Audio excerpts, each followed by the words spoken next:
বোর্ডে দুটো অঙ্ক লেখা আছে, একটা দেওয়া আছে এক্স ইকুয়াল 1 - 1 upon x হলে x square plus 1 upon x square কত। আর এখানে আরেকটা মান দেওয়া আছে যে অঙ্ক কিন্তু একই, x square plus 1 upon x square equal to what. এখানে মানটা দেওয়া আছে একটু ভিন্ন, 2x plus 2/x equal to 3 হলে। তো এখানে আমরা মানগুলোকে কিন্তু একটু কাজ করে নিতে হবে। সেটা হচ্ছে x কে এই 1 upon x কে যদি এদিকে নিয়ে আসি তাহলে কি হয়, x plus 1 upon x equal to 1। আর এর সমান আমরা জানি যে n স্কয়ার মাইনাস 2। প্লাসে মান দেওয়া থাকলে মান যদি প্লাস হয় তাহলে সূত্রে মাইনাস হবে, আবার একই অবস্থায় কিন্তু মান যদি প্লাসে হয় সূত্রে মাইনাস হবে। তাহলে কি হলো যে এন স্কোয়ার মানে কি, মানের স্কোয়ার বিয়োগ 2, মানের স্কোয়ার মানে 1 স্কোয়ার বিয়োগ 2, 1 - 2, তার মানে -1।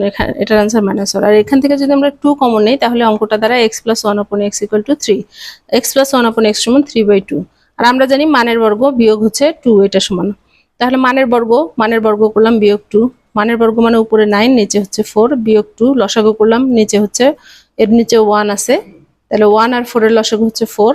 তারপরে এই যে লসাগু করে বিয়োগ করলাম, এখানে 1 4 এর মধ্যে একবার যায়, 4 দুগুণে 8, তাহলে 9 বিয়োগ 8/4, তার মানে 1/4। এটার আনসার হচ্ছে 4।